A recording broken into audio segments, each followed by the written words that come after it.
kami membuat di Komisi 5 itu komisi paling produktif waktu periode 2014-2019. Kita punya di Komisi 5 sendiri punya 8 peraturan daerah, perda inisiatif hanya dari Komisi 5. Jadi sebenarnya waktu ketua Komisi 5 dan sebagai fraksi Demokrat ada 3 atau 4 bidang yang jadi perhatian kami. Pemerintah kan pintar sekali menyembunyikan anggaran ya. Dia punya nomenklatur anggarannya, misalnya program pemberian makanan tambahan untuk balita. Tapi di dalamnya ada diklat untuk ASN pejabat, ada perjalanan dinas, ada pembiayaan lain-lain. Tapi yang membeli makanan tambahannya hanya 10% dari jumlah anggaran. Kenapa harus Winston Neil Rondo? Kan masih banyak yang lain. Tadi sempat kakak berbicara tentang LSM. Di situ bilang LSM Cis Timor.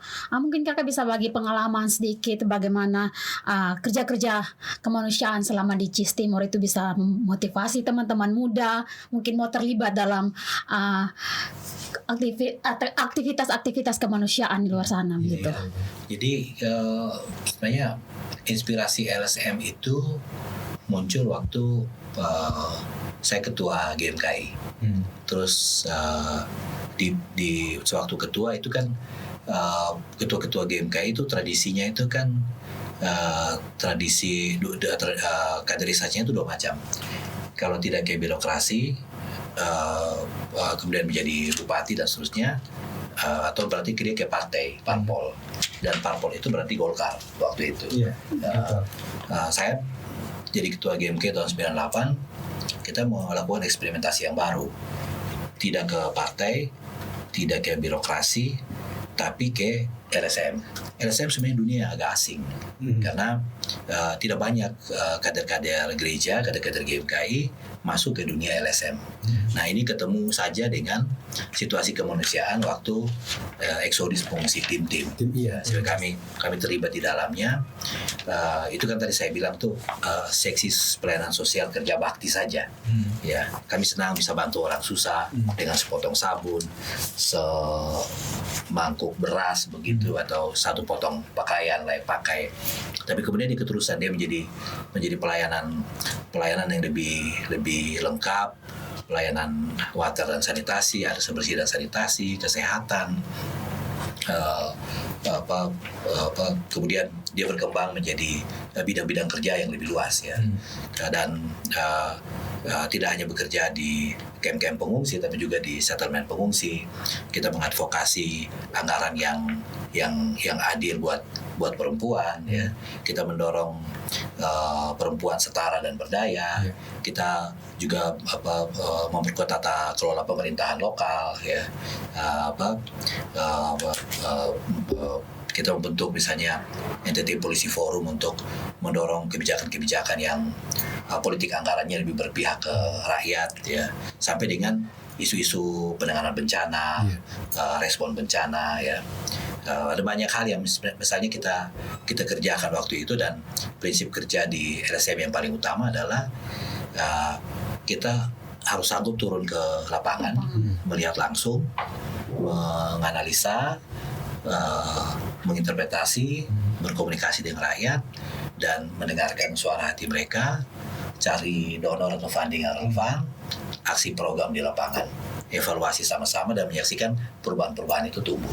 Ya sebenarnya apa yang kami mulai sebagai Cis Timor itu kemudian menjadi pintu pembuka untuk banyak aktivis-aktivis di GMKI, di Pemuda Gemit itu tertarik, jatuh cinta, dan bersimpati sama dunia pekerjaan LSM. Hari ini ada di mana-mana mereka. Jadi sesuatu yang kita kerjakan 20-21 tahun yang lalu itu ternyata berbuah manis ya. Banyak orang, jadi itu bukan lagi nih kalau sebenarnya bicara mengenai pegawai negeri sipil tidak menjadi PNS, itu sudah sesuatu tradisi yang kita sudah bangun sejak tahun 99 yang lampau ketika membentuk Cis Timor ya.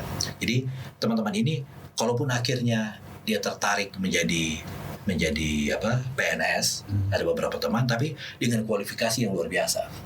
Dia pengalaman manajer keuangan atau logistik ya, dia managing program, jadi masuk dengan kualitas yang bagus sekali, dan pasti langsung laku keras dalam pengembangan karirnya di di tempat kerjanya ya. Siap. Jadi pengalaman LSM ini sungguh-sungguh membentuk karakter kita, karakter untuk peduli sosial dan pelayanan-pelayanan sosial. Nah, saya kira faktor Cistimor ini juga yang berkontribusi bagi salah satunya bagi sukses politik saya di 2014 ya. Sekali maju langsung tembus. Ya, langsung tembus. Bahkan suaranya besar ya, hampir 14.000. Betul. Nah, salah satu faktornya itu karena Cistimor punya pelayanan kurang lebih 70 desa. Dan orang selalu kenal, oh ini Pak Cis ini sudah banyak berbuat gitu. Padahal itu sebenarnya pekerjaan-pekerjaan sosial yang tidak ada hitungan politiknya. Kita kan melayani dengan tulus. Betul. Tapi kemudian rakyat di lapangan melihatnya sebagai sesuatu yang menyentuh hati mereka dan kemudian membuat pilihan elektoral. Ya kita puji Tuhan saja. Ya. Jadi memang ini buat orang-orang muda kesempatan untuk, jadi kalau kita baru sarjana atau masih kuliah, ya, ruang pelayanan sosial di LSM itu memang terbuka lebar. Bahkan kita bisa bikin LSM sendiri untuk pelayanan sosial kita. Ya, saya kira begitu kaitan. Ya. Oke, wah perjalanan yang panjang ya. Iya, dari LSM sudah sekian tahun dan lain-lain dan ya berdampak juga lah setelah didorong menjadi seorang politisi. Iya. Nah ini mungkin kan tadi itu kan dari LSM ya, kerja-kerja di LSM. Nah selama menjabat sebagai ketua komisi 5 itu Kakak Winston, itu apa hal-hal yang beta biasa baca di internet itu memang lebih banyak pendidikan ya. Dan mungkin ada berapa hal yang memang yang dahsyat yang dilakukan untuk problem solving lah untuk masalah-masalah selama masa jabatan kakak waktu jadi sebenarnya waktu ketua komisi 5 dan sebagai fraksi Demokrat ada 3 atau 4 bidang yang jadi perhatian kami. Yang pertama itu terkait dengan pendidikan, kewenangan provinsi itu SMA SMK. Saya paling suka pergi ke kampung-kampung, misalnya waktu terpilih 2 tahun pertama, saya sapu bersih seluruh SMA SMK di Kabupaten Kupang di dapil saya. Saya kunjungi satu-satu, termasuk yang belum ada izin, yang masih darurat, yang seperti kandang ayam. Kita kunjungi semuanya. Bahkan sebagai DPR provinsi, tapi juga sebagai ketua DPC, itu SD dan SMP juga kami kunjungi semuanya. Kita ajak kader-kader partai untuk lihat langsung. Ini loh realitas pendidikan kita. Kalau situasinya kayak begini, bagaimana kita berharap untuk membangun SDM NTT yang tangguh di masa depan untuk merebut Indonesia Emas 2045. Kita masih jauh deh, PR-nya masih terlalu besar. Satu concern kami, jadi bukan hanya kondisi fisik sarana prasarana, tapi juga kesehatan gurunya, kelengkapan fasilitas belajar gitu. Itu menjadi perhatian kami. Salah satu yang sangat fenomenal menurut kami adalah kami mendorong adanya politik anggaran khusus untuk meningkatkan kesejahteraan guru honor komite ya, atau guru honor yayasan yang biasanya bergaji di bawah 500.000, bahkan ada yang 50 atau 100.000 per bulan. Jadi bisa dibayangkan itu uang jajan kita itu menjadi jumlah besaran gaji untuk seorang guru honor komite di SMP atau SMA kita. Ya. Nah itu apa yang kita kerjakan, kita mendorong agar ada namanya dana semacam insentif transportasi, tambahan transportasi, tamsil ya, tambahan penghasilan untuk guru honor yayasan 300.000, guru honor komite itu 500.000 per orang per bulan ya. Itu ada kurang lebih 45 miliar tidak salah kita dorong alokasinya. Ya, jadi kalau dia gajinya 100.000 tambah 500.000, 600.000, belum merupakan sebuah angka yang sungguh-sungguh mensejahterakan, tapi dia memberi keseimbangan terhadap kerja-kerja yang sudah dilakukan sebelumnya ya. Hal yang lain yang jadi concern kami adalah waktu itu di isu kesehatan. Isu kesehatan itu 2 bidang, masih tingginya kebaktian ibu hamil dan stunting pada balita. Stunting pada balita itu kan satu dari 2 anak yang lahir itu kan berpotensi stunting. Dulu kami teriak keras. Ya, lalu tingkat kematian ibu hamil. Jadi begini, ibu hamil kita itu masih tinggi tingkat kematiannya karena terlambat dibawa ke rumah sakit, fasilitas kesehatan, atau fasilitas kesehatan kita tidak memadai. Lokasinya terlalu jauh, jadi selalu pada saat kritis baru dibawa, dan akhirnya banyak kematian ibu-ibu kita yang terjadi karena kita alpa untuk memberi fasilitas yang memadai, akses begitu, kesiapsiagaan suami dan lain-lain. Nah, sehingga waktu itu kita mendukung pemerintah membuat revolusi KIA, kesehatan ibu dan anak. Kita bikin perdanya, kita dorong anggaran yang lebih besar. Ya, stunting juga menjadi satu perhatian kita. Misalnya dinas kesehatan bicara dia punya komitmen memberantas stunting. Pidato Bapak Gubernur juga berkampanye untuk pemberantasan gizi buruk dan stunting. Tapi yang aneh, anggarannya kurang dari 1 miliar. Dari 70 miliar anggaran dinas kesehatan provinsi per tahun. Itu berarti tidak sampai 1%, itu 0,00 sekian persen. Jadi saya bilang pidato yang indah dari pejabat politik, gubernur, sambutan berapi-api dari kepala dinas itu tidak bermakna apa-apa kalau waktu kita periksa anggarannya tidak memadai. Sehingga kebijakan yang konkret itu harus periksa anggarannya dulu. Waktu itu paksa kita suruh pulang dinasnya, kembali dengan proposal baru yang lebih masuk akal gitu. Kalau ini tidak dinaikkan minimal 5%, 7%, kami tidak mau ongkosi, tidak mau setuju sebagai hak budget DPR. Lalu yang ketiga itu isu-isu tenaga kerja. Waktu itu 2014 itu meledak TKI ilegal, trafficking, dan itu memang bola api yang membakar dengan sangat cepat ya. Kita sudah punya problem ratusan ribu TKI Indonesia yang tinggal di luar negeri, banyak yang hadir secara ilegal dengan perlakuan tidak manusiawi. Lalu kita juga punya problem PJTKI kita sewaktu mengirimkan tenaga kerja itu tidak punya prestasi yang memadai. TKI kita tidak diberi diklat atau bimbingan yang memadai, diajari bahasa, tata krama macam-macam, dikirim begitu saja. Ya, akhirnya waktu setrika lantas bapak kayak mahal majikan hangus, dia emosi, setrikanya dipakai tempel di tubuh TKI kita. Sampai saat ini karena kesalahan kita berpuluh tahun yang lalu itu masih begitu banyak, 175 jenazah yang masih dikirim terus. Ini PR yang belum selesai, tapi kita sudah tata waktu itu, kita punya perda untuk lembaga pelayanan satu atap. Untuk kalau mau kirim TKI ini loh tata krama, tradisi, prosesnya, dan dipermudah supaya jangan panjang, jangan bertele-tele. Kami membuat di Komisi 5 itu komisi paling produktif waktu periode 2014-2019. Kita punya Komisi 5 sendiri punya 8 peraturan daerah, perda inisiatif DPR hanya dari Komisi 5 itu ada 8 ya. Itu menandakan bahwa memang kita serius untuk menjalankan salah satu fungsi DPRD, yaitu penyusunan regulasi peraturan daerah.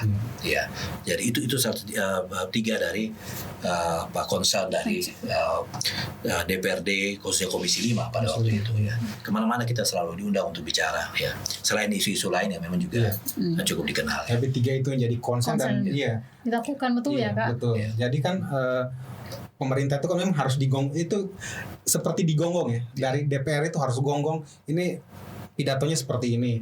Terus katanya mau menyelesaikan ini itu. Ini mana? Nah ini ada proposal datang itu dikritisi terus. Nah itu mungkin selaras dengan apa ya tagline-nya Kak Winson ya, berani bicara, kritis dan peduli. Karena kepedulian itu maka bicara keras, bicara kritis dan lain-lain. Nah, kalau saya gini Bu Hendri. Jadi ini buat orang muda, buat aktivis, jangan silau dengan pidato-pidato retorika fasih ya, dengan kalimat-kalimat yang manis, berapi-api dari para pejabat utama dan politisi kita. Karena itu bisa saja menipu. Yang paling utama adalah periksa kemauan baik yang terbukti dalam politik anggarannya. Oke, Bapak bicara stunting, tapi duitnya berapa nih di APBD dialokasi? Betul. Duit bukan yang, karena gini, pemerintah kan pintar sekali menyembunyikan anggaran ya. Dia punya nomenklatur anggarannya, misalnya program pemberian makanan tambahan untuk balita. Tapi di dalamnya ada diklat untuk ASN, pejabat, ada perjalanan dinas, itu yang buat ada pembiayaan lain-lain. Tapi yang membeli makanan tambahannya hanya 10% dari anggaran. Ya. Itu kan sama aja bohong. Betul. Itu kami paling suka menguliti, seperti mengupas bawang dan tugas untuk apa? Kupas gagasan. Itu seperti bawang itu kita buka sampai layer paling inti supaya benar-benar benerang begitu buat semua orang. Supaya jangan ada lusa di antara kita lah. Ini uang rakyat dari pajak rakyat, kita digaji dengan mahal sebagai DPR maupun sebagai pemerintah, maka persembahkan yang terbaik dari dirimu, tanggung jawabmu sebesar-besarnya untuk rakyat. Betul. Saya kira begitu aja. Lurus seperti besi. Tidak usah belok-belok. Karena pasti rakyat akan menilai mutu kualitas dari anggotanya. Betul. Karena memang ini kan tahun politik ya, Kak Winston. Jadi memang kami buat kanal ini juga, kita itu sebagai muda-muda dulu pun saya pernah apatis. Ya pernah. Tidak mau percaya politisi, tidak mau masuk, iya kan? Ngapain juga pilih? Pasti ujung-ujungnya untuk diri mereka sendiri, ya kan, Kak? Beli makanan sendiri. Iya, betul sekali. Listrik babunya juga, bayar juga sendiri. Untuk apa mau pilih mereka? Nah kan seperti itu. Jadi memang tapi ya berjalannya waktu ya kita mulai percaya, dan rupanya politik ini bisa membawa perubahan dengan kebijakan perda yang seperti tadi kakak sudah cerita, itu memberikan apalagi namanya perubahan-perubahan ya. Jadi bisa digonggong ini pemerintah dan lain-lain. Jadi ini kita memang pengen lihat politisi yang punya gagasan begitu. Ya, politisi harus punya gagasan. Harus punya gagasan. Punya rekam jejak yang jelas. Setuju. Ucup-ucup datang mohon dukungan itu kayaknya sudah malas kita. Seperti itu Pak. Ini apalagi baliho dulu banyak di jalan ini. Iya. Kita mau pilih ini ke Intan. Saya sudah pertemuan di kira-kira di 153 titik pertemuan. Itu saya selalu bilang, apalagi kalau sinyalnya bagus, anak mudanya banyak, saya bilang adik-adik, teman-teman muda, ada bawa HP Android, ada Kak? Ada sinyal, ada pulsa data, ada. Coba ketik di Google Winston Neil Rondo. Ya. Ya, sudah Kak, periksa di situ. Waktu saya jadi DPRD 10 tahun yang lalu, apa saja yang saya kerjakan? Apakah pernah saya berbohong sama rakyat? Saya pernah korupsi? Bagaimana keberpihakan rakyat, keberpihakan saya terhadap agenda-agenda rakyat gitu. Waktu Pemuda Gemit, waktu Cistimor. Ya, jadi ini bagian dari edukasi.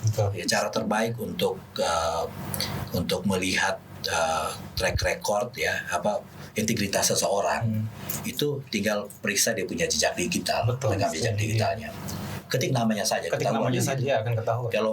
Kalau sekedar mohon dukungan doa, beliau besar, terpampang, rapi dan indah, ketik saja. Kalau masih kosong, dia tidak bikin apa-apa ya. Apakah kita cukup yakin dia bisa dipercaya untuk berbuat sesuatu untuk rakyat? Ya? Iya. Karena sekecil apapun pasti dia sudah berbuat sesuatu, dan pasti ada rekam jejak. Pasti ada rekam jejaknya. Pasti akan diliput oleh media-media, ya kan? Itu tidak bisa bohong. Tidak bisa dibohongin rekam jejak itu.